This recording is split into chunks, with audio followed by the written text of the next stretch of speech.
Hello there, and welcome back. Tonight, we step quietly into one of the most mysterious and imaginative questions science has ever asked. Not one about the future, or even the distant stars, but about our own ancient world. A world long before human footprints, before cities and languages, before even the first tiny animals swam in warm oceans. What if someone or something was already here? As you breathe gently and settle into stillness, imagine Earth not as we know it, but as a young, raw, unpredictable place, silent, secretive, and full of possibilities. In that silence, some wonder, could life have visited or even begun here in ways we've only just started to understand? Let's journey back to Earth's beginnings, not just to explore what we know, but to gently wonder what might have been. Now, let's begin with the very first question. You stand at the edge of an endless ocean of fire, but it is not made of water. This is not the Earth you know. This is Earth, 4.5 billion years ago. Beneath your feet, there is no soil, no grass, no life, just molten rock glowing orange and red, rippling like a liquid flame. Ash drifts in the thick, choking air. Thunder rumbles without rain. Volcanoes roar across the land, erupting in all directions. It's a world still being born. This was Earth's infancy, a chaotic time when the planet was just beginning to take shape. The surface was hot enough to melt metal. Giant space rocks still rained down from the sky, crashing into the planet's crust, causing explosions larger than anything we can imagine today. These violent impacts weren't rare. They happened often, shaping the young Earth's features and churning its early oceans. And yet, amid this destruction, came the ingredients for life. The Earth cooled slowly. Steam rose from cracks in the rock, and over time, thick clouds began to form. Rain fell for the first time, not for hours or days, but for millions of years. It created oceans, dark, deep, and still. Lightning split the skies above them. The surface boiled with energy, and then, somewhere in those early waters, something astonishing happened. We don't know the moment it occurred. There were no witnesses. But at some point, perhaps in a warm, sunlit tide pool or near a deep-sea volcanic vent, simple molecules combined in a special way, and life began. It might have started as nothing more than a strand of molecules that could copy itself. But from that tiny beginning, everything else would come. Plants, animals, people. And yet, even as scientists study this ancient miracle, some ask a different question. And I was what if life didn't begin here at all? What if it came from somewhere else? This idea, called panspermia, has been quietly debated for centuries. It suggests that the seeds of life, tiny organisms, frozen spores, or even just strands of code, might have arrived on meteorites or comets that crashed into Earth during its wild early days. It may sound strange, but space is full of surprises. In fact, some meteorites found on Earth contain complex organic molecules, the building blocks of life. And some bacteria on Earth today are so tough, they can survive the vacuum of space, intense radiation, and extreme heat or cold. Could a few of them, or something like them, have traveled here long ago? Of course, this raises even more questions. If life did come from beyond Earth, where did it start? Was it drifting through space for millions of years before arriving? Or could it have come from somewhere closer, like Mars or Venus, which may have had water in the distant past? And, perhaps most curious of all, if something did visit Earth in its early days, could it have stayed? There are strange clues in the rocks. Microfossils, tiny, ancient remains of simple cells, have been found in stones that are billions of years old. Some scientists believe they're proof of the first life on Earth, but others wonder if there's something more mysterious. Imagine you're holding one of those ancient rocks in your hand. Inside, barely visible even under a microscope, are tiny shapes, threads, spirals, spheres. Are they natural minerals that just look like life? Or are they the remains of organisms that lived and perhaps died before Earth was even ready to welcome them. The truth is, we don't yet know. But each clue brings us closer. Today, scientists use powerful telescopes to search distant worlds. They launch spacecraft to sample asteroids and comets. They peer into the deep past, searching Earth's oldest rocks for traces of something forgotten. But even with all these tools, one mystery remains. If life began so early, and under such wild conditions, was it truly alone? Or were there other travelers, even if only microbial, that shared this world before any animal ever opened its eyes? As we journey forward, we'll explore one of the most curious ideas in science, that Earth may have been seeded, visited, or even inhabited, however briefly, by life not from here. Not all scientists agree. In fact, many are skeptical. But the questions continue, gentle and persistent, like ripples in a quiet pond. Next, we'll step deeper into the panspermia hypothesis itself and the comet-riding messengers it proposes. You drift now through the darkness of space. All around you, silence. Not the quiet of a forest, nor the hush of a sleeping room, but a deep, eternal stillness. Stars shine like distant lanterns scattered across the vast blackness. Between them float rocks, ice, and dust, and perhaps something else. One of these icy travelers is a comet, a glowing body with a long, shimmering tail. It spins slowly, carrying frozen gases, minerals, and carbon compounds. Deep inside its frozen heart, hidden from light for billions of years, there may be something extraordinary. The tiny spark of life. This is the heart of the panspermia hypothesis. The idea that life did not begin on Earth, but was carried here, gently and patiently, from the stars. The word panspermia comes from Greek, pan, meaning all, and sperma, meaning seed. In this vision, life is like a seed drifting through the universe waiting to land on fertile ground. Earth, in its early chaos and warmth, may have been that ground. As you follow the comet on its long journey, you see it pass by planets and moons, enduring cold, radiation, and time itself. And then, drawn by gravity, it rushes toward a young Earth, crashing through the atmosphere and exploding in a fireball. Its contents scatter across the ocean, the land, the steaming volcanic shores. Did something survive? That's the question at the heart of panspermia. Some scientists believe it's possible. We know that certain microorganisms on Earth, extremophiles they're called, can endure incredible conditions. Some can survive being frozen solid. Others thrive in boiling acid. A few can endure the vacuum of space itself. In 2007, an experiment aboard the European Space Agency's Photon M3 mission exposed a type of microbe called Deinococcus radiodurans to the vacuum and radiation of space for over 10 days. It survived. In 2015, another experiment placed bacterial spores on the outside of the International Space Station. After more than a year exposed to the void, many were still alive. And in 2020, scientists studying tardigrades, tiny water-dwelling creatures, sometimes called water bears, found they could survive conditions similar to deep space as well. This resilience raises a possibility. Could microbes hitch a ride on rocks ejected from one planet, float through space for years or centuries, and land on another world, still alive? We've even seen proof that rocks can make that journey. Pieces of Mars have been found on Earth. When a large enough asteroid strikes a planet, the impact can launch bits of its surface into space. Some of those fragments eventually fall to other worlds, and Earth's gravity pulls some of them in. Meteorites such as ALH 84001, which we'll explore later, are believed to have come from Mars.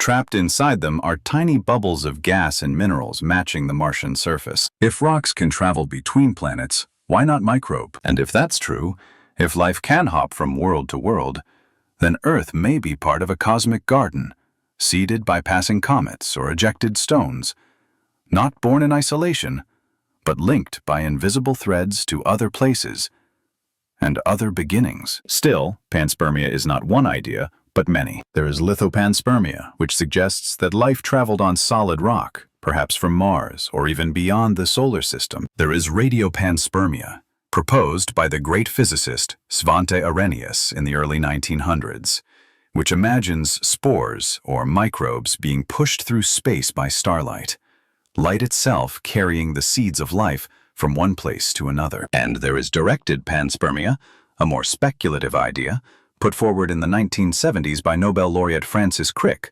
co-discoverer of DNA's structure.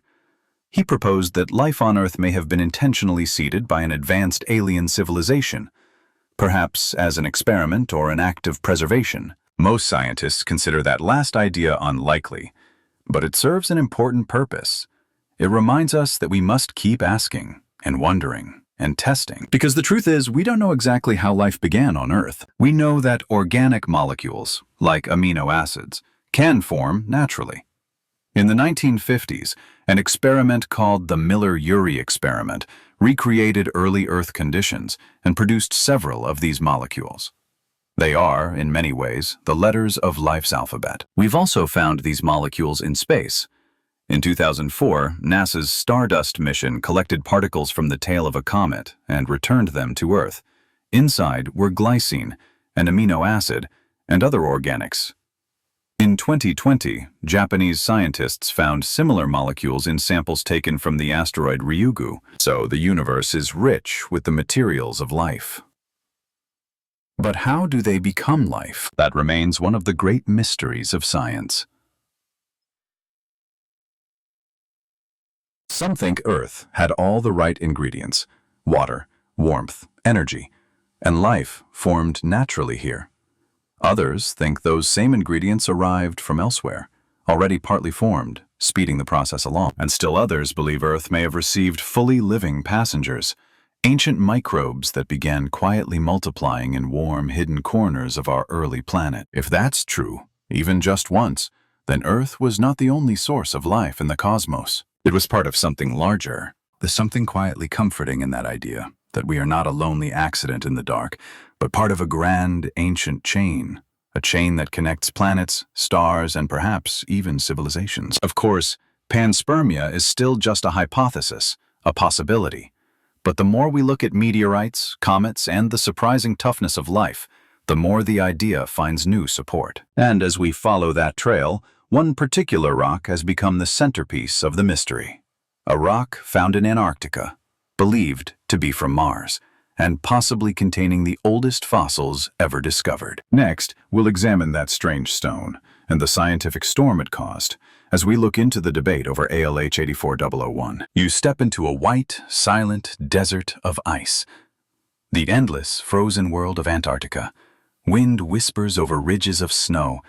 Beneath your boots, deep within the blue-white drifts, lies a small, black stone. It looks unremarkable, scorched, heavy, cold, but this stone may hold a secret, not just about our planet, but about life on another. Its name is ALH 84001. This meteorite was discovered in 1984 in a region called Allen Hills. It's small, about the size of a large potato, and dark like many meteorites. But its story is unlike any other. When scientists studied it, they realized it came from Mars. How? The rock's chemistry, its trapped gases, matched samples recorded by Viking spacecraft that had studied the Martian atmosphere. Billions of years ago, something struck Mars with such force that part of its crust was blasted into space. One of those fragments eventually drifted across the solar system and landed here, on Earth. But the mystery didn't end there. In 1996, a NASA team led by scientist David McKay made an astonishing announcement. Inside ALH 84001, they had found structures that looked like fossilized microbes. Under a powerful microscope, they saw tiny worm-like shapes, curved and branching, embedded in the stone. These features were only a few hundred nanometers long, much smaller than bacteria on Earth. Alongside them were minerals that often form in the presence of life, including magnetite crystals and carbonate globules. The combination seemed to suggest that long ago, Mars had water, perhaps even warmth, and possibly living organisms. The news spread across the world like wildfire. For a moment, Humanity paused. The possibility, even the tiniest possibility, that life had once existed on another planet captured imaginations everywhere. It wasn't proof, not yet, but it was the closest we had ever come. President Bill Clinton even gave a speech on television, calling it a discovery that speaks to the possibility of life beyond Earth. But science, like the universe, is rarely simple. Not everyone agreed with NASA's conclusions. Skeptics pointed out that the shapes inside the rock could be created by non-living processes.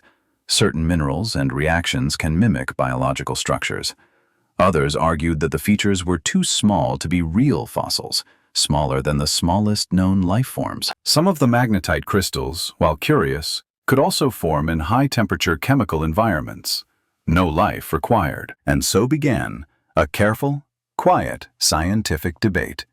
It still continues today. No one has proven definitively that ALH 84001 contains alien fossils, but no one has entirely ruled it out either.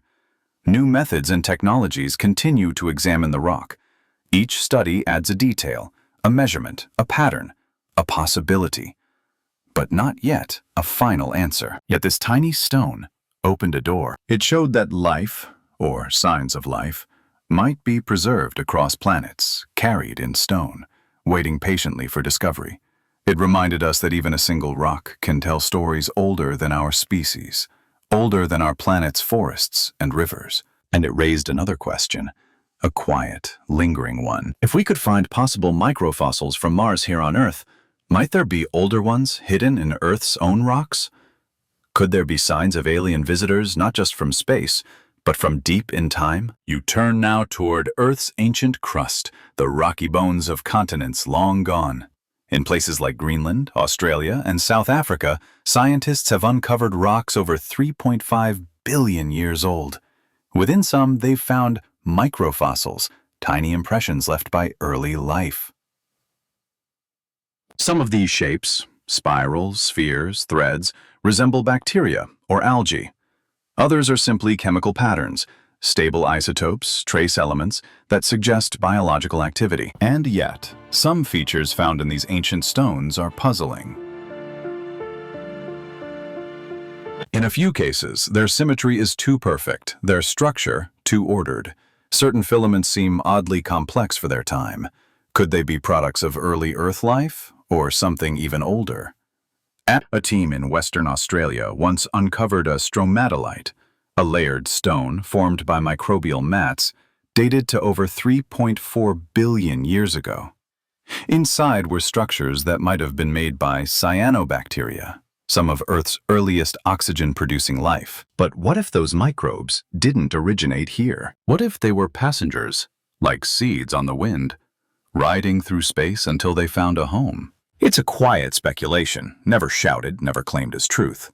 But many scientists keep it in mind, because with every new sample, every drill into ancient rock, we learn more about how complex and how old life might truly be. There are even stranger stones. Some meteorites contain full amino acids, not just the building blocks of life, but arranged in ways that hint at patterns.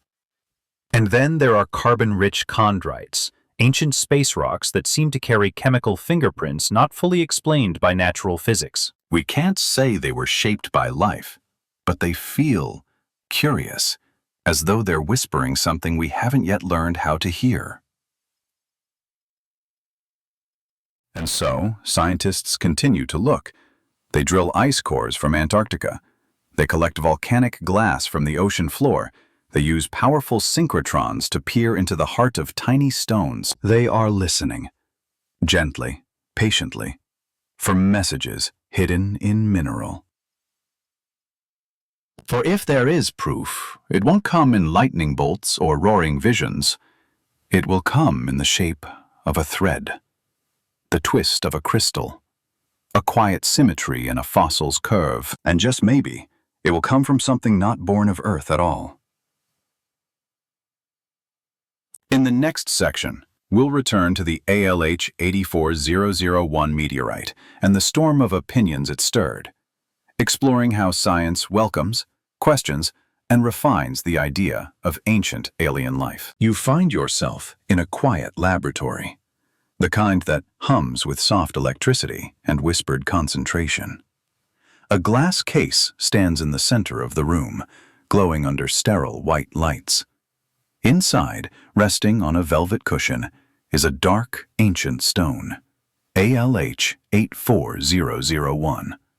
It traveled from Mars to Antarctica, and now it sits between microscopes and human curiosity, carrying with it the dreams of a world beyond. But this rock is not only a symbol of wonder, it is also a source of debate. When NASA scientists first announced in 1996 that they had found possible fossilized microbes inside ALH 84001, the world paused.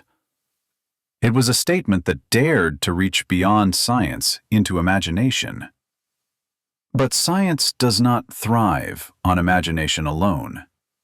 It thrives on evidence, on scrutiny, and the scientific community was quick to examine every detail. Soon after the announcement, researchers around the world began analyzing the data for themselves. Some agreed the shapes looked like fossilized bacteria, but others pointed out something important. The structures were extremely small. In fact, they were smaller than any known living cell on Earth. Could something that tiny even be alive? Critics argued that at such a small scale, it would be impossible to fit the necessary components of life. No room for DNA, proteins, or cell machinery. These structures, they said, might just be mineral formations that happened to look biological. A trick of nature, not a trace of life. Others focused on the magnetite crystals inside the meteorite.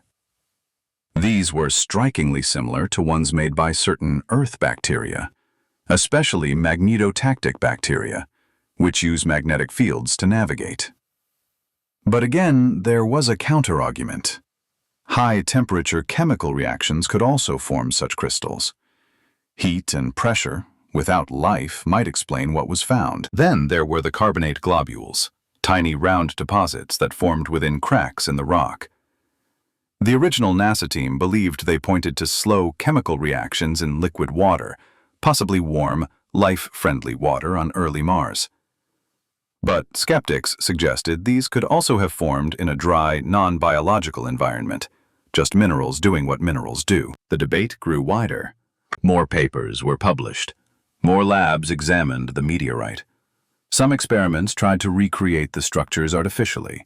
Others reanalyzed the chemical makeup or proposed alternative explanations. Over time, the scientific consensus shifted.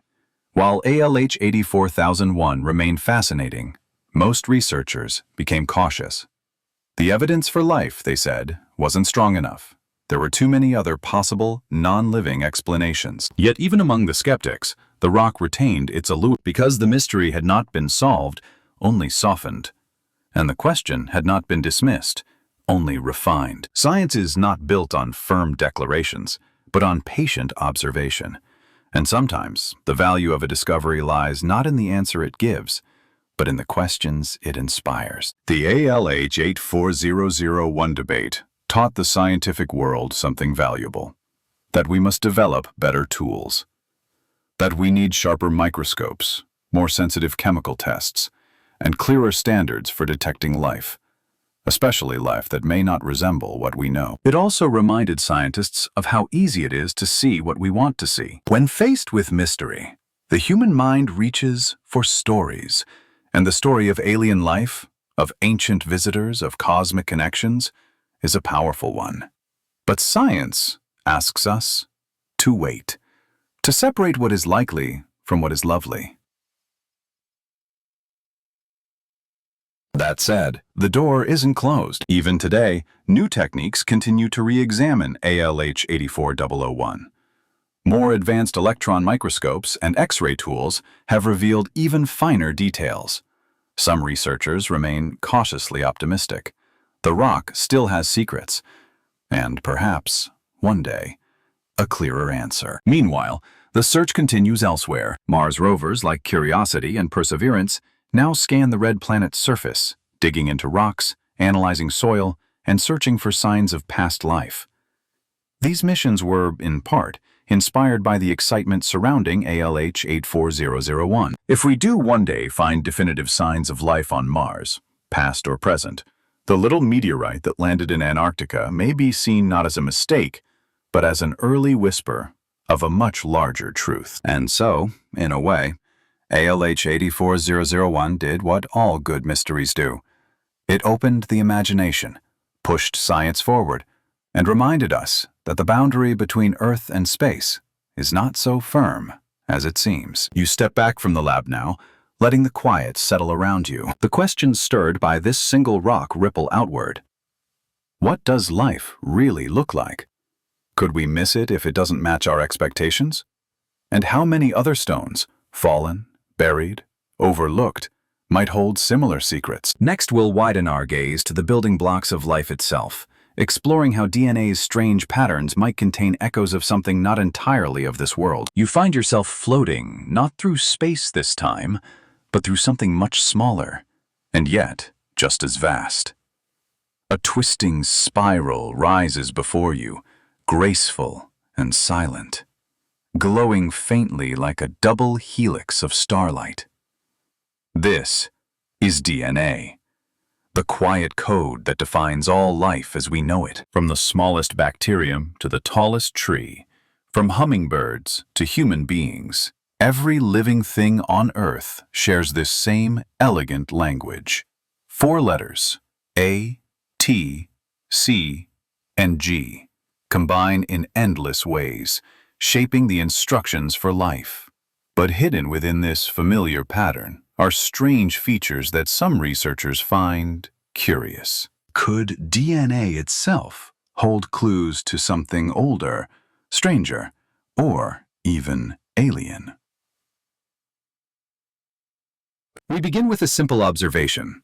DNA is astonishingly complex, so much so that even the simplest cell today contains hundreds of thousands of base pairs, perfectly ordered and delicately balanced. How did such complexity arise? Some scientists propose that DNA's structure may be the result of billions of years of gradual evolution, tiny changes stacking upon one another like bricks over time. Others, however, are struck by how efficient and precise the system is.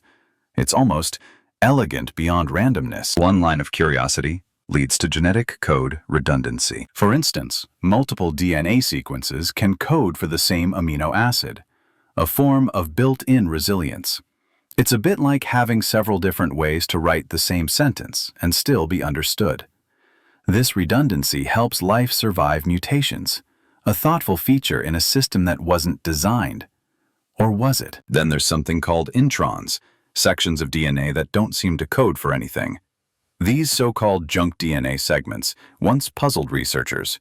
Why would nature keep so much unused code? Today we know that some introns play subtle roles in regulation and structure, but vast stretches still seem silent, like messages waiting to be read, or perhaps ruins of an ancient language we no longer understand. Some researchers have asked, could these oddities be remnants of an earlier system? A message? Or even traces of a different biology, one that seeded Earth long ago? It was this question that led scientists to run complex analyses on human DNA, searching not just for biological patterns, but for mathematical ones. A 2013 study by physicist Vladimir I. Sherbak and astrobiologist Maxim A. Makukov proposed something bold, that the genetic code contains precise mathematical patterns, symmetries, and numerical sequences that don't seem random. They even suggested that the code might have been engineered. Their theory was not that humans were created by aliens, but that the very structure of life's code might bear the fingerprint of intelligent origin, long before Earth's first living things evolved. Most scientists greeted the paper with caution, even skepticism. The idea of a message in our genes borders on science fiction, and extraordinary claims require extraordinary evidence. Still, the idea raised an important point. If alien life were to leave a message, it might not be carved in stone or whispered through radio waves. It might be hidden in biology, a language that persists, evolves, and spreads. Carl Sagan once said, "If we are to contact intelligent life, it will be through mathematics." And what is DNA if not a complex code built on chemical mathematics? There's another curious observation, the so-called universality of DNA. All known life on Earth uses the same genetic alphabet. A bacterium and a human share much of the same coding system. This suggests that life had a single origin, a common ancestor. But it also raises a quiet question. Why didn't other systems arise? Why, in all the vastness of evolution, didn't life try other code structures? One explanation is that the DNA system is so efficient and resilient, it outcompeted all other forms. Another, more speculative idea is that life didn't arise many times, but only once, from something that arrived here complete. In other words, maybe the reason all life on Earth shares the same code is because all life here descends from the same traveler, a single molecule or cluster that arrived from elsewhere and spread. We see hints of this in viruses too. Viruses are strange things. They're not quite alive, they can't reproduce without a host, and yet their genetic codes are intricate and adaptive. Some researchers believe viruses may predate cellular life. They could even be fragments of ancient genetic systems that came before, or came from somewhere else. And then there are the so-called viroids, tiny pieces of RNA, even simpler than viruses. Some think they could be relics of an early life form, a time when molecules copied themselves long before the rise of DNA. Could such fragments be the fossils of an ancient biology? One seeded by an unknown source? Even now, when we map the genomes of plants, animals, and microbes, we find surprises, genes that seem out of place, proteins whose origins are unclear, traits that appeared faster than mutation might explain. Of course, nature is full of mysteries, and many scientists would argue that all of these oddities can be explained, or will be, by deeper knowledge of biology and evolution. But others keep asking, is there a hidden signal in the code? A whisper left behind by something not of this world? It's not a belief. It's not a theory. It's a possibility, one that keeps the door open for discovery. You drift now through the spiral again, the helix winding endlessly upward and downward, like the DNA in every cell of your body. Each twist, each rung of the ladder is a question, and within each question, a story waiting to be told. Next, we turn inward again, not into code, but into the present, as we explore the idea of a shadow biosphere, a hidden form of life that may already live alongside us, unnoticed, and possibly not entirely earthly. You walk now through a familiar world, a forest path dappled with sunlight. The breeze stirs the leaves, birds sing in the trees. The soil beneath your feet is alive with insects and roots. You've walked paths like this before, in forests, in cities, on mountain trails. You breathe the air, you touch the bark, you sip the water. Everything around you seems known. But what if something else is here? Something you cannot see, not because it's too small or hidden deep in caves or oceans, but because it is invisible to the very tools we use to detect life. This is the idea behind the shadow biosphere, a hypothetical second form of life on Earth that coexists with our own, yet remains undetected. It's not the stuff of fantasy or horror. It's a scientific possibility. And like all the best scientific questions, it begins with something simple. What are we missing? To understand the shadow biosphere, we must begin with how we define life and how we detect it. Most of our biological tools are built to recognize the kind of life we know. Life based on carbon, life that uses DNA or RNA, life that eats sugars or breathes oxygen, life that reproduces in familiar ways. But what if something out there, or right here, uses different chemistry? What if its molecules are built from different building blocks? What if it breathes something else entirely, or replicates using unknown mechanisms? Our microscopes might pass over it. Our tests might ignore it. We could be surrounded by it and never know. This idea was seriously explored by scientists like Carol Cleland and Shelley Copley of the University of Colorado. In 2007, they published work suggesting that our search for life, even here on Earth, is shaped by what we already understand. If we always look for what's familiar, we may miss what's truly different. Imagine walking through a forest filled with music. but your ears are tuned only to a narrow frequency. You'd hear some sounds, but not the full symphony. That's the challenge with a shadow biosphere. Some have speculated that such life might exist in extreme environments, places where known life struggles to survive, deep underground, in toxic lakes, inside minerals, or even among us, in forms that mimic known microbes but differ in ways we haven't learned to test for. In 2010, researchers from Arizona State University proposed searching for microorganisms with alternative biochemistries. One possibility was life that used arsenic instead of phosphorus, a controversial claim that sparked debate when a team announced the discovery of such a microbe in California's Mono Lake. The microbe, nicknamed GFAJ1, appeared to incorporate arsenic into its DNA. If true, this would have been a radical shift from known biology. But later studies question those findings, and the debate continues. Some scientists now believe GFAJ1 is a regular microbe that tolerates arsenic, not one that depends on it. Still, the episode highlighted something important. Our understanding of life is still evolving, and nature may be more flexible and more mysterious than we once believed. Another idea is that a shadow biosphere might be ancient, a remnant of a previous form of life that existed before modern cells arose. Imagine a world where two kinds of life began, one based on RNA and another on a different molecule entirely. One thrived and expanded. The other faded, but didn't vanish. It retreated, adapted, survived in the corners. If such life exists today, it might be incredibly rare or incredibly common but undetectable. It might look like dust, or slime, or even ordinary bacteria that just happen to be chemically different. How would we find it? Researchers suggest we begin by looking where other life cannot go.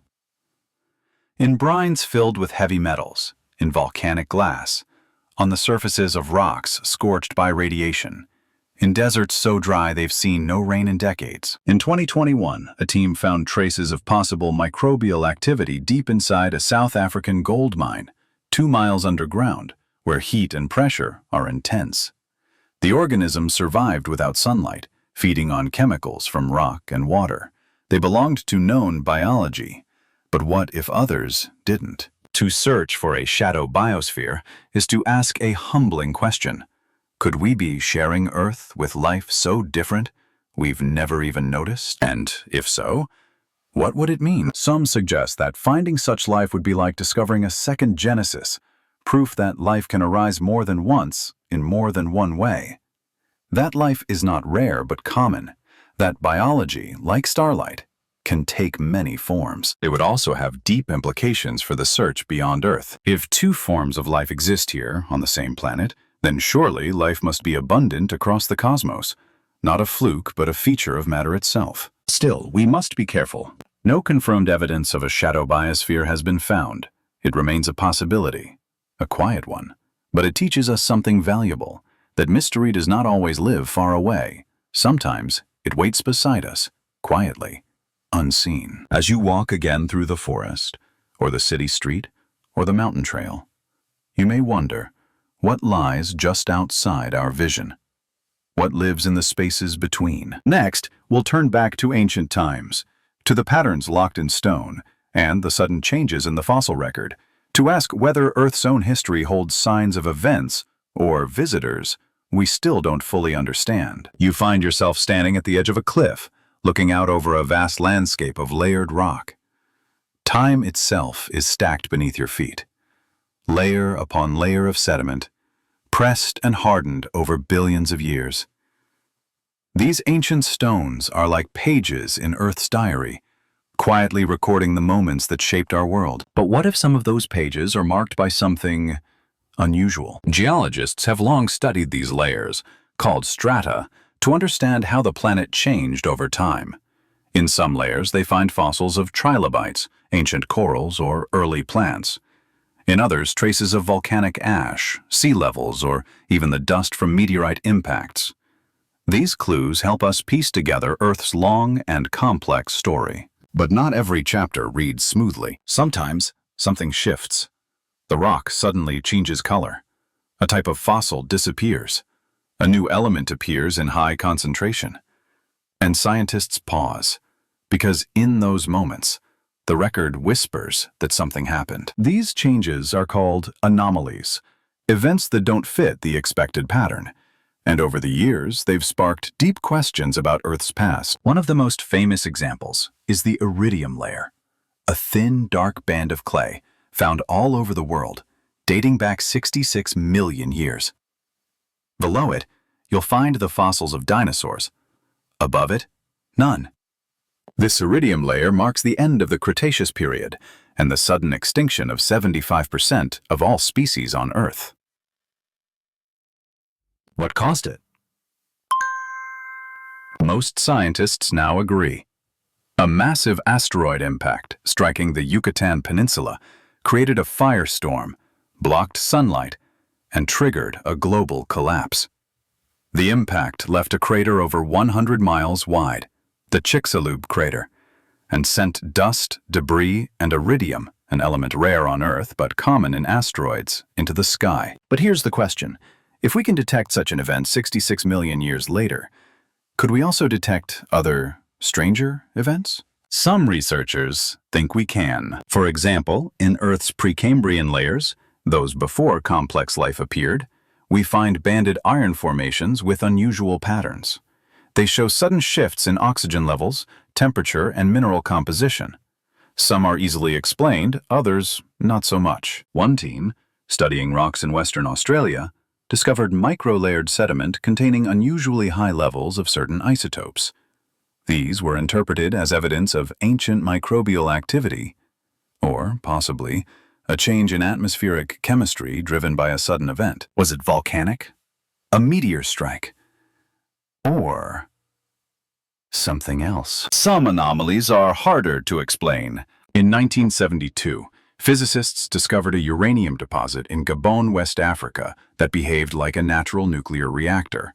The rocks had split atoms, depleted uranium, and unusual isotopic ratios, all things we usually associate with human-built reactors. At first, this puzzled everyone, but scientists eventually realized the deposit had existed under just the right conditions, moisture, concentration, and time, to allow a slow, natural nuclear reaction to occur. It had been running quietly. 2 billion years ago. Though fully natural, this discovery reminds us that extraordinary things can happen in nature, even those that resemble human technology. Still, questions remain. If something intelligent had ever existed on Earth, long, long before humans, would we even know? This is where geology meets imagination. In recent years, researchers Gavin Schmidt and Adam Frank proposed the Silurian hypothesis, named after a fictional ancient civilization from science fiction. It asks, if an industrial civilization had existed on Earth millions of years ago, what would be left of it today? The answer? Not much. Buildings crumble, metals rust, plastics break down, even stone monuments wear away under wind and rain. Over millions of years, tectonic activity recycles the Earth's surface. Oceans rise and fall. Forests return. In just a few million years, nearly all physical traces of human civilization would disappear. But chemical traces might remain. Burning fossil fuels, for example, releases carbon dioxide with a unique isotopic signature. Plastics, while biodegradable on small scales, might leave traces in sediment. Radioactive waste, if buried, could remain detectable for thousands of years. So the authors asked, are there places in Earth's geologic record where such signatures appear, sudden spikes in carbon, plastic-like polymers, or radioactive anomalies? They found some similar features, but nothing conclusive. Still, the idea is not to prove ancient aliens, but to refine how we look for planetary-scale changes. It's a method we can now apply to other planets, too. When we study Mars or the icy moons of Jupiter and Saturn, we ask the same questions. What would life leave behind? What would time erase? What signals would remain? And in some Earth layers, we do find odd concentrations of rare elements. In the boundary between the Triassic and Jurassic periods, and again at the end of the Permian, the largest mass extinction in Earth's history, there are signs of massive environmental disruption. The causes are believed to be volcanic, particularly the Siberian Traps eruptions. But as we study the chemical layers more closely, a whisper returns. What else might leave a fingerprint like this? We don't know yet. But the rocks remember. Like ancient scrolls, the geologic layers hold the echoes of events we are only beginning to understand. Some of those events, like the dinosaur extinction, are visible, obvious, dramatic. Others are subtle, slow, and hidden. But each anomaly is an invitation, a clue, a soft knock on the door of curiosity. And perhaps one day, we will learn how to listen more carefully. Next, we'll explore the very idea posed by the Silurian hypothesis. What if Earth was once home to a civilization long before us? A civilization lost to time, erased by geology, but not forgotten by the stones. You stand now in a museum, quiet and cool. Around you rise the bones of dinosaurs, tall and towering. Glass cases display trilobites, ammonites, and fossils from ages long before mammals ever emerged. But something is missing. No machines, no tools, no writings. Nothing to suggest that intelligent life existed here before us. And yet, scientists have begun to wonder, what if it did? This question, though bold, is the foundation of what's known as the Silurian hypothesis. Not a belief, not a conspiracy, but a thought experiment posed by two respected scientists, Gavin Schmidt, a climatologist at NASA, and Adam Frank, an astrophysicist from the University of Rochester. Named playfully after a race of ancient reptiles in the British science fiction series Doctor Who, the hypothesis asks a simple question with deep consequences. If an industrial civilization had existed on Earth millions of years ago, long before humans, would we be able to detect it today? The answer is more complicated than you might think. Let's imagine for a moment that a species evolved intelligence during the time of the dinosaurs. Maybe during the Triassic, Jurassic, or Cretaceous periods. They wouldn't have looked like us. Perhaps they were reptilian or bird-like. But over time, like humans, they developed tools, built cities, used energy, explored the world. What would they have left behind? We like to believe that our civilization is permanent, that skyscrapers, satellites, and roads will endure. But nature has a different timeline. After just a few centuries without maintenance, buildings collapse, roads crumble, forests reclaim cities. After 10,000 years, most structures vanish beneath soil and plants. After 1,000,000 years, almost nothing is left on the surface, and after 10 million, fossils become rare. Even bones dissolve. Only under the most special conditions, rapid burial, mineral replacement, do fossils survive. And the odds of civilization being fossilized? Incredibly small. So, Schmidt and Frank shifted their focus. Instead of looking for ruins, they asked, what kinds of long-term, planet-wide effects would an industrial civilization produce? Their answer, geochemical signatures. Take our own time. The Anthropocene, as some scientists call it. We've changed the planet's atmosphere by burning fossil fuels. This releases carbon dioxide, changing the ratio of carbon isotopes in the air and oceans. If someone studied these sediments millions of years from now, they'd find a distinct carbon spike. We've also changed the surface with plastics. While many break down, some types, buried under sediment or frozen in ocean floors, could potentially leave microscopic traces. And then there's radioactivity. Our nuclear tests and power plants release isotopes that don't occur naturally, like plutonium-244, which has a half-life of over 80 million years. If buried deep enough, these could persist long after everything else fades. So now, let's look at Earth's history. Are there eras when strange carbon spikes, rapid warming, or mysterious chemical changes occurred? Yes, several.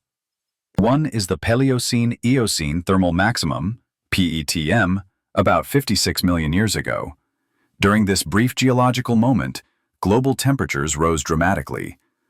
Carbon isotope levels shifted in ways that suggest massive greenhouse gas release. more than can be easily explained by volcanoes or wildfires. The cause is still debated. Most scientists favor natural explanations, such as methane release from seafloor clathrates. But could an industrial process, long erased, have been responsible? That's what the Silurian hypothesis invites us to consider. Not to argue that this did happen, but to examine whether such a thing could even be detectable. The conclusion is sobering. Without knowing exactly what to look for or where, an ancient technological civilization might be completely invisible to us. We're not talking about Atlantis or lost continents in myths. We're talking about a full span of millions of years in Earth's past, enough time for entire cycles of rise and fall. And in that depth of time, only a few signals would survive. This idea also echoes forward. It reminds us that we, too, will one day become part of the geologic record. And what will future beings, human or otherwise, know of us?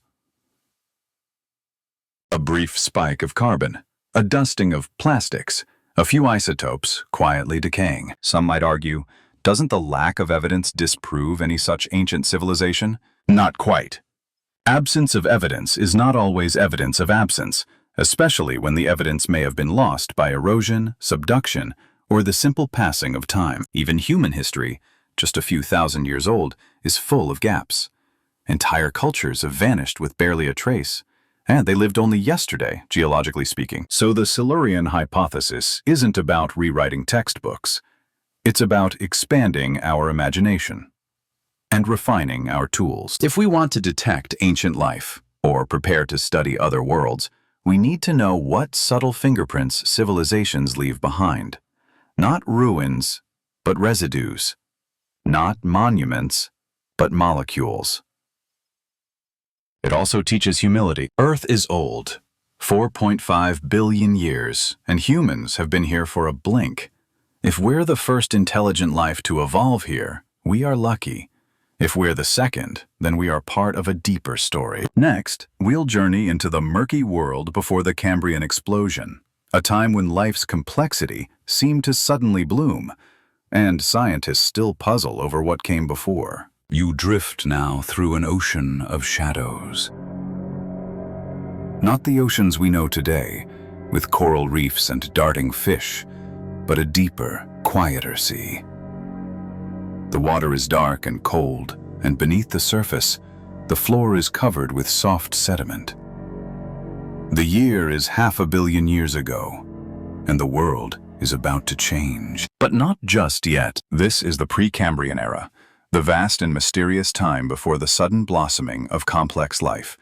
For nearly 3 billion years, Earth's oceans held only the simplest of creatures, single-celled organisms, colonies of bacteria, and soft-bodied forms that left little behind. And then, quite suddenly, in what's known as the Cambrian explosion, around 540 million years ago, life changed dramatically. Complex creatures appeared with eyes, shells, limbs, and nervous systems. Trilobites, early worms, armored animals, a riot of form and function that seems, by geologic standards, almost instantaneous. Why? This remains one of the greatest mysteries in paleontology. How could life go from simple blobs to complex, mobile animals in such a short time? Some scientists believe it was the result of genetic innovation, the evolution of new body plans made possible by regulatory genes. Others point to rising oxygen levels, the development of predation, or the shifting chemistry of oceans. But a quieter theory lingers at the edges of this discussion. One that asks, was there something before the explosion that disappeared? You walk now along the shore of ancient time, where strange impressions lie in stone. The Ediacaran biota. These soft-bodied organisms lived just before the Cambrian period. They resembled discs, fronds, and quilt-like forms. Some seem to have had no mouth, no gut, and no obvious means of movement. Others had segmented bodies like worms. Were they animals? Algae? A separate branch of life altogether? No one knows for sure. Many vanished with the arrival of Cambrian life. It's as though the page was turned and a whole cast of characters was quietly erased. But were they erased or replaced? Some researchers suggest that the Cambrian explosion may not have been an explosion at all, but the survivors of an earlier event. That life may have reached complexity once before, and then was reset, cleared away by some unknown catastrophe. And others wonder, if earlier life reached a form of intelligence or complexity, even on a microbial or networked level, might we have missed it? In microbial mats, biofilms, and stromatolites, life organizes itself in ways that hint at cooperation and even communication. These forms date back billions of years. Could early life have developed strange, ephemeral complexity, a kind we can't see or no longer recognize? One provocative idea is that there may have been entire biospheres that rose and fell before complex animal life took hold. Ecosystems built not on carbon the way we know it, but on alternative chemistries or structures, now lost to erosion, transformation, or subduction into Earth's mantle. In this view, Earth may have hosted many different experiments in life, some lasting millions of years before fading.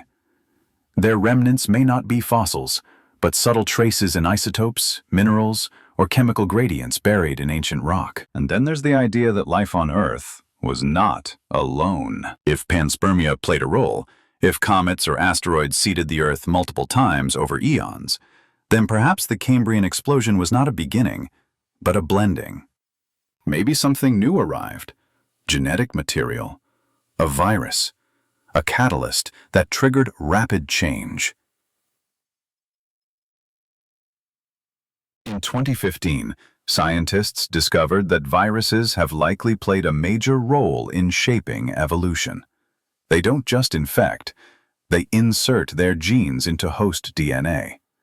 Over time, these insertions can lead to new traits, new functions, and even new species. It's possible that viral invasions from outside, even from space if panspermia holds weight, could have helped trigger evolutionary leaps. Still, most scientists remain cautious. The fossil record is patchy. Soft-bodied creatures rarely leave impressions, and those that do are fragile, hard to interpret. What we call the Cambrian explosion may simply be a clearer window, not a sudden event, but a moment when conditions allowed for better preservation. Yet, that doesn't fully explain the diversity. Before the Cambrian, life seems almost frozen in simplicity. And then, in a geologic blink, we see eyes, shells, claws, spines, predators and prey, ecosystems, behavior. It's as if the lights turned on all at once. You wade now through those ancient oceans, not clear blue, but murky and unfamiliar. Strange creatures glide past.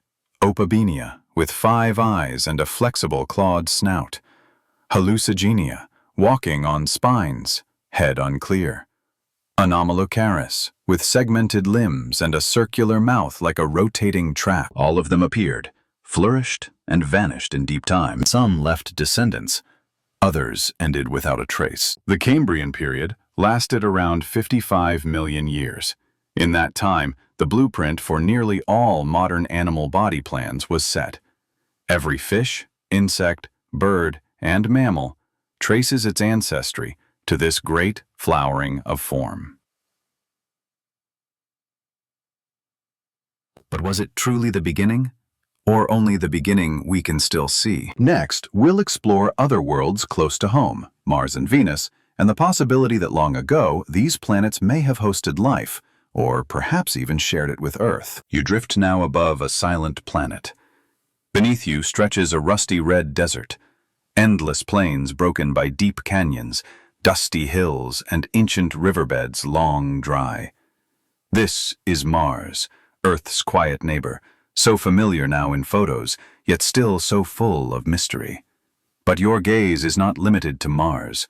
You turn toward Venus, wrapped in thick golden clouds, its surface hidden, baking under a crushing, toxic atmosphere. These are Earth's sister planets, born around the same time, shaped by the same processes, yet now so different in fate. But were they always this way? Some scientists believe that long ago Mars and Venus may not have been barren.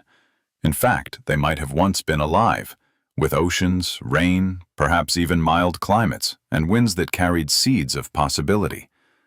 And if so, might they once have hosted life? Let's begin with Mars. From orbit, we see clues everywhere. Dry channels snake across the surface, carved not by lava, but by liquid water. Some flow for miles, branching and curving like the rivers of Earth. Craters show signs of erosion, suggesting long-lost rainfall. In 2015, NASA confirmed that briny water still flows seasonally in narrow streaks on steep slopes, darkening the soil before evaporating. And under the Martian surface, there may still be liquid aquifers, shielded from radiation, warmed by the planet's core, quiet as hidden lakes. We've also found minerals that form only in water: clays, sulfates, and carbonates. In Gale Crater, the Curiosity rover discovered ancient lake beds rich in these clues. The Perseverance rover now explores another region believed to have once held a large, persistent lake and delta. Could life have taken root there? Perhaps just microbial, but still Martian. If so, did it stay there? Or could some of it have traveled? As we explored earlier, meteorites from Mars have landed on Earth, pieces of the red planet blasted into space by impacts, floating for millions of years before falling to Earth. ALH 84001 is one of these, but dozens more exist. If life once existed on Mars, and some of it clung to rocks ejected into space, it could have traveled here, frozen, dormant, waiting. And if Martian life did arrive on Earth, perhaps long ago during the planet's early days, could it have merged with, or even sparked, Earth's own living systems? It's not a proven theory, but it's a possible path, a bridge between worlds. Now, turn your eyes toward Venus. Today, Venus is an inferno, over 460 degrees Celsius, or 860 degrees Fahrenheit at the surface, with pressures strong enough to crush submarines. Its clouds are made of sulfuric acid. The air is thick with carbon dioxide. No human spacecraft has survived more than a couple of hours on the surface. But this wasn't always the case. Models suggest that Venus may have had shallow oceans for up to 2 billion years. If so, it could have once been temperate, with blue skies, gentle rain, and a climate not unlike Earth's. A place where life could have emerged. So, what changed? Scientists believe Venus underwent a runaway greenhouse effect.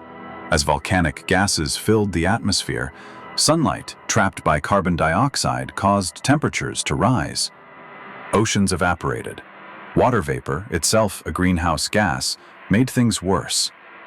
Eventually, the planet dried out, and its surface baked into the hostile landscape we see today. If life ever existed on Venus, perhaps in shallow seas or lakes, it would have been wiped out. Or it might have escaped. Some theorists propose that microbial life, adapted to high heat and acid, could have retreated into the clouds, where temperatures are milder. Even today, a region in Venus's upper atmosphere is not only more temperate, but also exhibits strange chemical behavior. In 2020, researchers detected phosphine gas in the Venusian clouds, a gas typically associated, on Earth, with microbial activity. The discovery made headlines, sparking excitement and debate. Later studies questioned the finding, and the debate continues. Still, the question remains: could something be alive now, floating in the clouds of Venus? We don't know, but future missions are planned, both NASA and private efforts, to send probes, balloons, and instruments to sample Venus's atmosphere in more detail. If evidence of life is found, even in the past, it would confirm that Earth is not alone in its ability to grow life.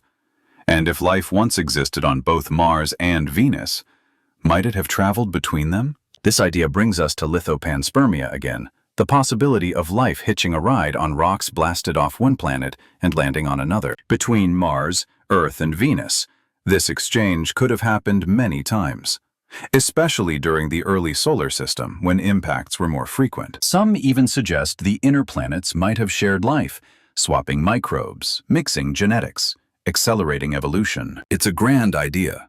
A tri-planet biosphere, now reduced to one surviving branch, Earth. The others faded, boiled away, or froze. Or perhaps life still lingers deep beneath Martian soil or high in Venusian clouds, waiting to be discovered. These possibilities expand our imagination. They invite us to think not just about where life is, but how it moves, endures, and connects. And they remind us of something else.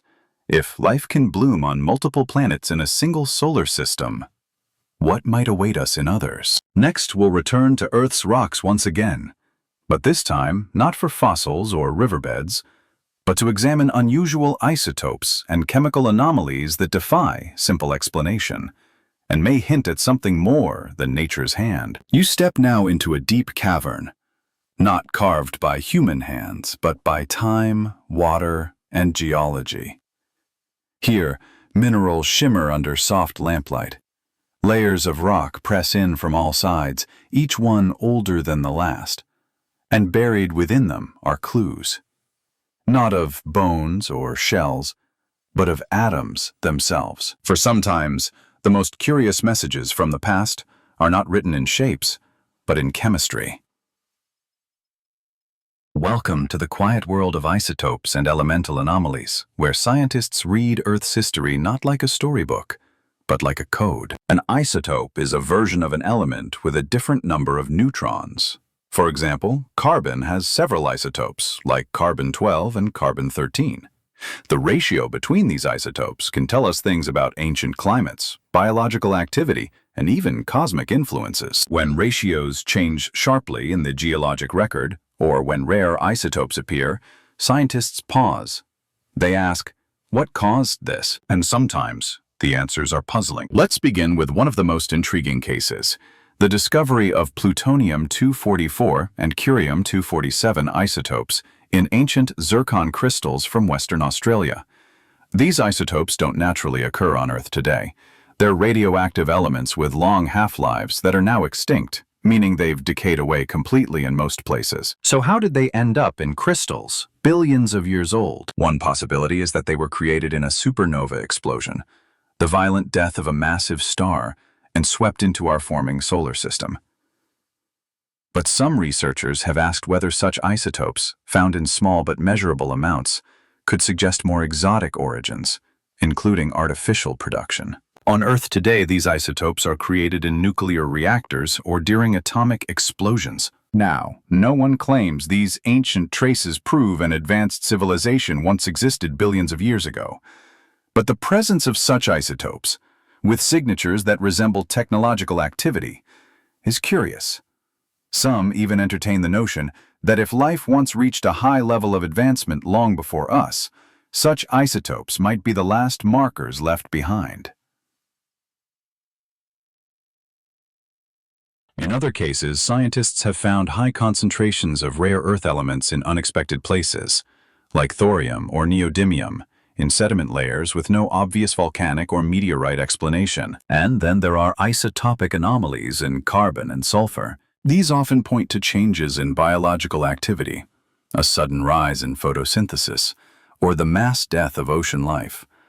But occasionally, the ratios are too sharp, suggesting events not easily explained by natural cycles. In Greenland, some 3.8 billion-year-old rocks contain unusual carbon-12 to carbon-13 ratios, one of the oldest signs that life might have existed at that time. But skeptics argue that these ratios might arise from abiotic chemical reactions, not living organisms. Still, if they do represent life, they mean life began very early, almost immediately after the Earth cooled.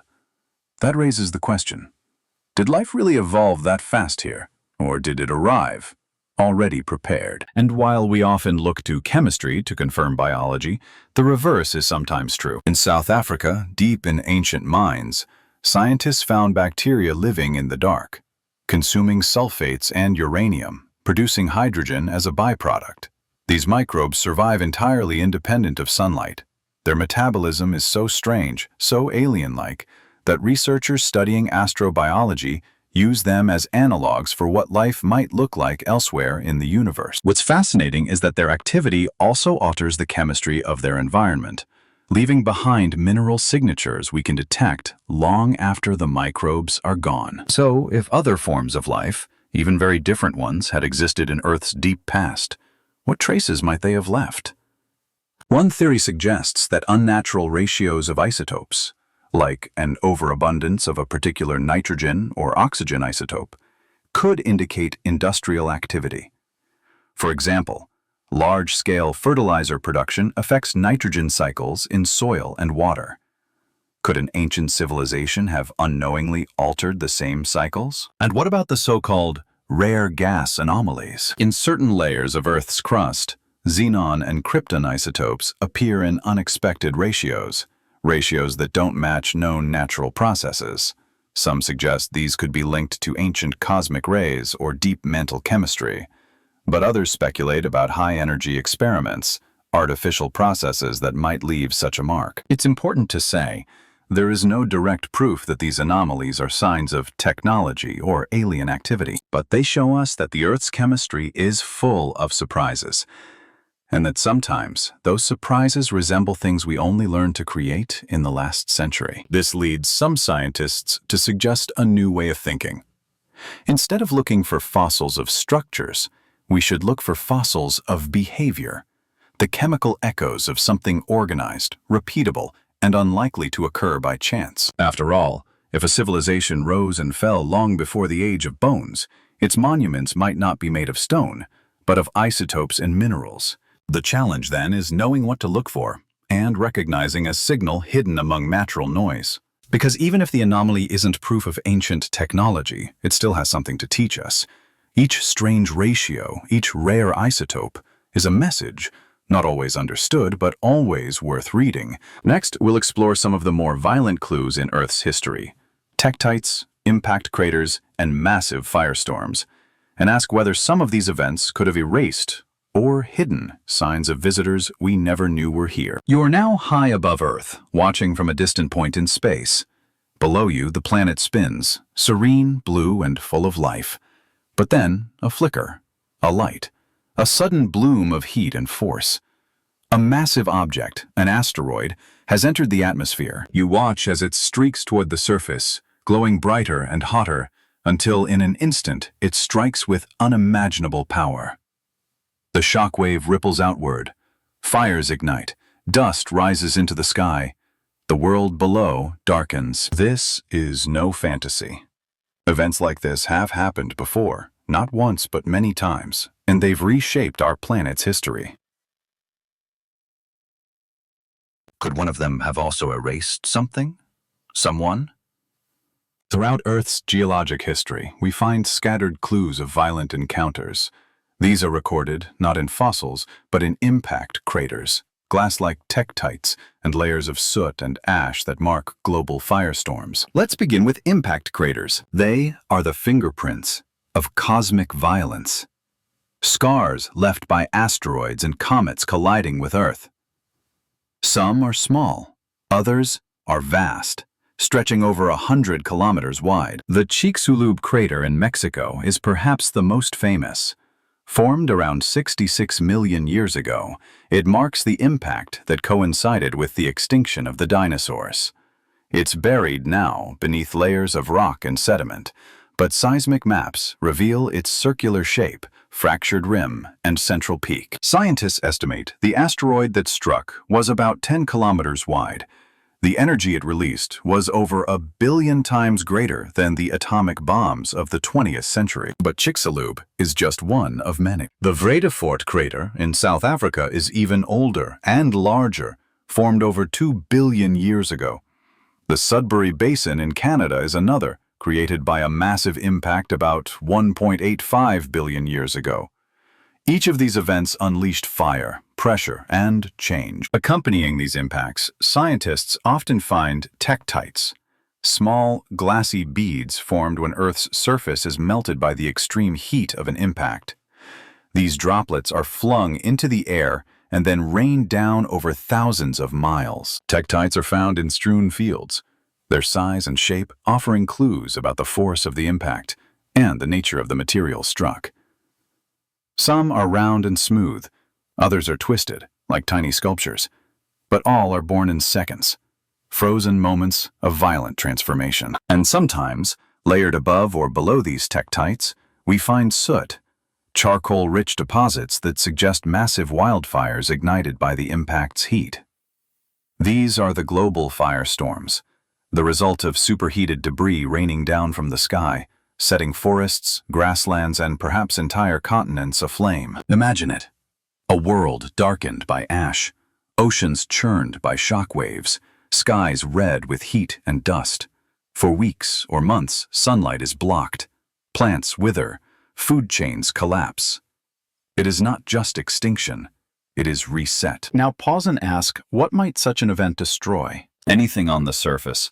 Cities, machines, libraries, artifacts, even traces of civilization, if it had ever existed, could be obliterated. And if the resulting fires, erosion, and geological movements continued for millions of years, what would be left? Perhaps only silence. This is where imagination meets science. If a civilization had existed before the dinosaurs, or even alongside early life, and if it had reached the point of technology or architecture, a single massive impact might have ended it, wiped it clean, and because of the passage of time, that destruction would leave less evidence than the civilization itself. This idea has led some scientists to wonder whether Earth has experienced more resets than we realize, periods where not only species, but entire chapters of planetary history were erased. Of course, mainstream science does not claim that intelligent life existed before humans, but it does recognize that mass extinctions often came with planet-wide destruction, including intense heat, acid rain, and changing atmospheres. And here's the deeper question. Are all large craters known? The answer is no. Earth's surface is constantly changing. Wind, water, plate tectonics, and vegetation erase many of its scars. Under the ocean, in particular, large impacts may be hidden beneath sediments, waiting to be discovered. New craters are still being identified today, some only partially exposed by erosion or through satellite imaging. Some impacts even appear mysteriously recent. The Younger Dryas impact hypothesis, for instance, suggests that around 12,800 years ago, Earth may have experienced a cosmic impact that triggered rapid climate change, caused large wildfires, and contributed to the extinction of Ice Age megafauna. Though debated, it is an example of how new evidence can shift our understanding of catastrophe. What if a similar event had occurred 100 million years ago, or 500 million, and we simply haven't found the crater? Or what if we have found it, but didn't recognize what was lost? The truth is, we're still learning how to read Earth scars. And in some of those layers, just above or below the soot and glass, we sometimes find gaps. Periods where fossils vanish, where sedimentation slows or stops, where the usual signs of life are strangely absent. Could some of those gaps be due to impact-related erasure? Or might something have been hidden, intentionally or by chance, beneath the reshaped ground? The Chicxulub impact erased dinosaurs. But what else might have been lost in other impacts? Farther back, deeper still. As you float now above Earth again, you see not just a living planet, but a survivor. One that has endured explosions, collisions, and storms of fire and ice. A place where life has bloomed, vanished, and returned, again and again. And always, there are layers. Not just of rock and soil, but of mystery. Next, we'll leave the physical world for a moment and explore the stories passed down in ancient myths and legends, tales of sky beings, glowing visitors, and knowledge from the stars. Could these stories contain distant memories of something more? You sit now by a quiet fire, not in the present, but in a long-ago night. Around you, ancient voices speak. The stars shine overhead. Shadows flicker on cave walls or inside huts of wood and stone. Elders tell stories passed from one generation to the next. Stories of the sky, of visitors, of those who came before. Across nearly every culture, across time and geography, there are myths and legends of beings from above, gods, spirits, travelers in chariots of fire, glowing messengers from the heavens. They teach, they warn, they vanish. Could some of these tales contain echoes of something real? It's not a new idea. For centuries, people have wondered if ancient myths might reflect encounters with something beyond human, misunderstood by early peoples, preserved as story. In Mesopotamia, one of the world's oldest civilizations, the Anunnaki were described as powerful beings who descended from the sky to shape human destiny. In Sumerian tablets, they are associated with knowledge, kingship, and the stars. In India, the Vimanas, flying chariots described in Hindu epics like the Mahabharata and Ramayana, are said to soar through the air with fire and noise. Some descriptions even mention weapons of great heat and brightness. In Mesoamerican cultures, the feathered serpent, Quetzalcoatl in Aztec tradition, Kukulkan among the Maya, was a god of knowledge who arrived from the east and promised to return. He was often depicted as a man of great wisdom, wearing elaborate robes, sometimes even sailing in a skyboat. In Dogon cosmology in Mali, West Africa, oral traditions described the invisible companion star of Sirius, Sirius B, long before it was observed by modern telescopes. How did they know? And among the Aboriginal Australians, stories of the Wangina, spirit beings with large round heads and dark, deep eyes, have been painted in caves for thousands of years. These figures are surrounded by halos or auras, and are said to have come from the sky to create the world. Skeptics argue that these are just archetypes, common symbols and patterns arising from human imagination and shared concerns. After all, the sky has always inspired awe. The sun brings warmth. The stars move in predictable rhythms. Lightning strikes. Comets blaze across the sky without warning. It's natural, they say, to imagine powers in the heavens, to turn natural forces into personalities, to explain the unknown with story. And yet, some researchers, like Eric von Däniken in his controversial book Chariots of the Gods, have suggested that these stories might be distorted memories of real events, not metaphor, but record. That what we call myth may be our earliest history, remembered in symbol and tale. Though widely criticized for exaggeration and speculation, his ideas stirred global curiosity, and they led others to ask deeper questions about cross-cultural similarities. Why do so many ancient peoples describe beings from the sky? Why the repeated themes of glowing chariots, powerful messengers, and sudden bursts of knowledge? In some legends, these sky visitors teach early humans how to plant crops, build structures, observe the stars. In others, they carry tools of fire or weapons of thunder. In the Bible's Old Testament, the prophet Ezekiel describes a vision of wheels within wheels, full of fire and light, descending from the heavens. In the Book of Enoch, a non-canonical Jewish text, angels fall from the sky to teach humans metalwork, astronomy, and writing. Could these be poetic metaphors or ancestral memories? Anthropologists caution us. Oral traditions change over time. Stories adapt to culture, needs, and beliefs. What begins as a description of lightning or eclipse may become a tale of a divine being. But what if even a few of these myths are based on something real? Not divine or magical, but technological. Could early humans have encountered a traveler, a ship, something they couldn't understand? Imagine a Neolithic human watching a meteor streak across the sky, a blazing visitor that splits the night, or a rocket, if one had ever come, falling in fire and smoke. What words would they use? How would they remember it? They'd draw what they saw.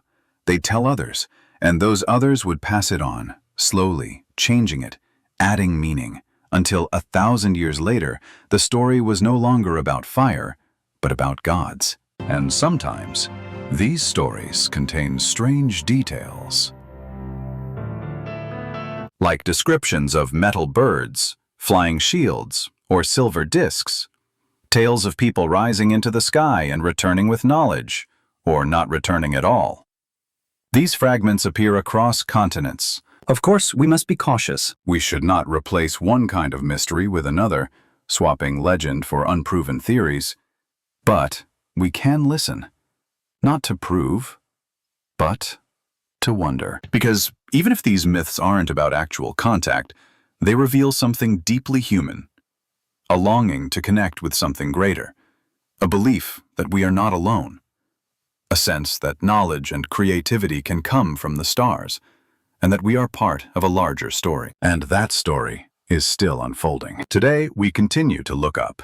Through telescopes, with radio signals, and by decoding ancient writings. We still ask the same question that our ancestors whispered by firelight. Who else is out there? And if anyone ever came before, would we recognize their memory in the stories we tell? Next, we turn from the mythic to the scientific, to the paradox that defines the search for alien life. If the universe is full of stars and planets, and life is likely to arise, then where is everybody? You stand now beneath a sky full of stars. Thousands shimmer above you, scattered like diamonds across a blanket of black. You feel small beneath their quiet glow. And yet, with that feeling comes a question. Simple, persistent, profound. If the universe is so vast, why do we seem so alone? This is the heart of what's known as the Fermi paradox, named after physicist Enrico Fermi, who asked the question over lunch in 1950. Where is everybody? Let's explore. The Milky Way galaxy alone contains over 100 billion stars. Many of these stars have planets. We now know of thousands of exoplanets orbiting distant suns. Some are rocky. Some lie in the habitable zone, where temperatures might allow for liquid water. The ingredients for life, carbon, water, energy, are common. If intelligent life has arisen elsewhere, even just a few times in cosmic history, then with time, such civilizations might develop space travel. They could send probes, expand, leave traces.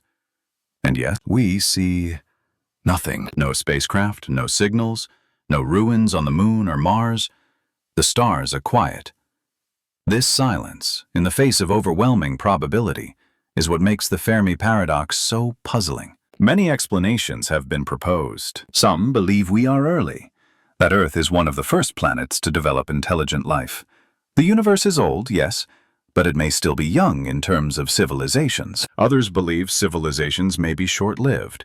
Perhaps intelligent species, once they develop technology, tend to self-destruct through war, pollution, or unchecked artificial intelligence. Still others suggest that alien life is out there, but hiding. This is the zoo hypothesis, the idea that Earth is being watched but not contacted, either to preserve our development or because we are not yet ready. There's also the possibility that we simply don't know how to look. Maybe alien communication doesn't use radio waves. Maybe their signals are in forms we haven't yet recognized. Neutrinos, quantum particles, or something we don't even understand. But one theory stands apart, not because it offers hope, but because it suggests we may truly be alone. This is the rare Earth hypothesis. Put forward by scientists Peter Ward and Donald Brownlee, this idea accepts that microbial life may be common across the universe. But complex life, animals, ecosystems, intelligence, is extremely rare. Why? Because Earth has benefited from a very long list of lucky breaks. Let's walk through them. Earth orbits in the habitable zone, not too hot, not too cold. Our planet is rocky, with a magnetic field that shields us from harmful radiation. We have a large moon, which helps stabilize Earth's tilt and climate. We have plate tectonics, which recycle minerals and help regulate carbon dioxide. We have liquid water, persistent over billions of years. We have been spared from too many massive impacts, enough to shape life, but not to erase it. Our sun is unusually stable, with a long lifespan and relatively calm solar behavior. And Earth is part of a galactic neighborhood that's not too crowded with radiation or black holes. All of these factors, and many more, might be rare in combination. In this view, Earth is not one of many, but one of very few, perhaps even alone in its ability to support intelligent life. It's a sobering idea, but it also explains the silence. If Earth is rare, perhaps even unique, then there would be no one else to signal us. No ruins to find, no probes passing by. Just us. Yet the paradox remains, because if life is rare, then we are extraordinary. And that raises new questions. If we are the first, the pioneers, what responsibility do we bear? To protect life, to search for others, to listen? And if we are not the first, but merely the latest, then who came before? Where are their traces? Could they have visited Earth? And if so, when? Some suggest that advanced civilizations may leave subtle markers, not machines or cities, but mathematical constants, gravitational anomalies, or engineered star systems. These searches continue. One method is to look for Dyson spheres, massive structures that might encircle a star to capture its energy. Another is to study pulsars, looking for patterns too precise to be natural. So far, no clear evidence has emerged, but the paradox presses on. It reminds us that absence of evidence is not evidence of absence, especially in a universe so vast we've only just begun to explore it. And there is still time. The galaxy is billions of years old. Our tools are new, and with each new telescope, each new rover, each scan of the skies, we may get closer. Whether we're alone or not, the search teaches us something essential: that curiosity, imagination, and the desire to connect are part of who we are. Next, we'll consider a final, surprising possibility. What if we're looking outward for answers when they've been within us all along? What if we are the aliens, the children of something ancient, seated across the stars? You look down now at your own hands. Your heartbeat echoes softly in your chest. Beneath your skin, billions of cells carry out delicate processes, all governed by the same code, DNA, that links you to every living creature on Earth. But then a quiet question rises, soft and strange. What if this code isn't from here at all? It's a possibility that has fascinated scientists and philosophers alike. What if humans, or the very building blocks of life, are not entirely of earthly origin? What if, long ago, the seeds of life came from the stars, and everything since, from moss to mammoths to Mozart, is the unfolding of that cosmic arrival? Let's begin with the panspermia hypothesis, which we explored earlier. In this view, life, or at least the materials for life, travel to Earth from elsewhere in the universe, riding on comets, asteroids, or interstellar dust. But there's a deeper layer to this idea, one that suggests not just bacteria or molecules, but you. That we, as humans, might be the latest form of something older, something seeded, shaped, and set in motion long before Earth had oceans. That deep in our cells, memory lingers. Not conscious memory, but biological memory. A blueprint passed down not just through generations, but across worlds. Some have called this the directed panspermia theory, proposed by Nobel laureate Francis Crick, one of the co-discoverers of the DNA double helix. He suggested that life might not have arisen randomly on Earth, but was intentionally seeded here by an intelligent species, perhaps as an act of preservation or experimentation. It's a radical idea, but not impossible. In laboratories today, scientists have already begun to launch tiny life forms into space. Some survive. Some even reproduce when returned. As our own technology advances, we too may send probes to distant planets, carrying microbes, seeds, or even encoded DNA. Could someone else have done the same? Long ago? And if so, where did they go? Perhaps they vanished. Or perhaps their mission was never to return, only to plant and move on. Perhaps they were long gone before Earth even formed.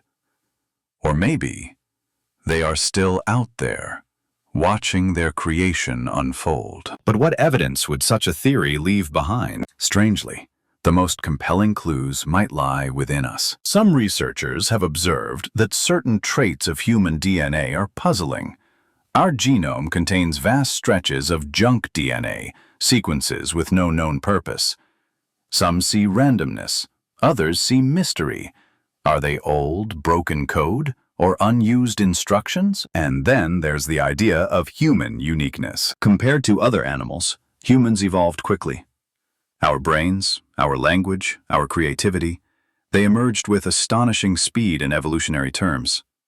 Could a subtle spark, genetic or otherwise, have accelerated our path? There's no proof, only possibility. But it's a possibility that invites reflection. What if life is the cosmos discovering itself? The universe planting seeds across the stars, waiting patiently for them to bloom.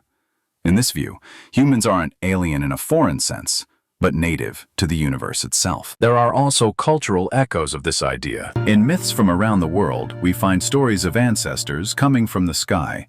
From Polynesian navigators to ancient Egyptian texts, from the Hopi people of North America to Sumerian epics, the theme repeats. We came from above. Perhaps these are poetic memories. Perhaps more. Even today, modern science is beginning to treat Earth as part of a larger system. We see planets not as isolated worlds, but as nodes in a network. We send messages, probes, and rovers. We imagine Mars colonies and interstellar travel. In doing so, we are acting out the same impulse imagined in this theory: to plant, to explore, to continue. And if life from elsewhere did seed Earth, it succeeded, for here we are. We build, we dream, we wonder. We listen to the stars. We look inward, outward, and back through time. What began as simple molecules has become consciousness, curiosity, and compassion. So, maybe we are the aliens. Not in appearance, not in purpose, but in origin. Born of stardust, carried on cosmic winds, evolved under the warmth of a quiet sun. And maybe, someday, we will carry life outward again, to other planets, other moons. We will be the travelers, the sowers, the mystery in someone else's night sky. Perhaps that is our future. Or perhaps we are simply the latest note in a much older song, one sung softly across the stars, echoed in DNA, and whispered in the folds of time. Now, as we reach the end of our journey, we pause not with certainty, but with gentle wonder. In the final section, we'll gather all we've seen, the questions, the stories, the science, and let them rest together like stardust, soft and still, as we drift into night. And so, our journey draws to a close. Together, we've stepped into Earth's earliest days, when fire and water first danced across its surface. We've wandered through ancient oceans, drifted across the red deserts of Mars, and listened quietly to legends whispered by firelight. We've examined strange meteorites, scanned the code of DNA, and gazed into the still silence of the stars. Through it all, one question has gently echoed. Could Earth once have been inhabited by alien life? We do not know for certain. The answers remain scattered, in stone, in stars, in the space between molecules. But the search itself reveals something just as important: our deep desire to understand, to connect, to belong to something greater. Whether life arrived from the skies or was born in warm tidal pools, whether it visited and vanished or still lingers unseen, the story continues. In the fossils beneath our feet, the patterns in our cells, and the wonder in our hearts. Close your eyes now. Let the questions soften. Let the ancient stars above wrap around you like a blanket. Somewhere out there, the story still unfolds, vast, mysterious, and full of light. And as you drift into sleep, remember, the story of our world is always unfolding, even in dreams.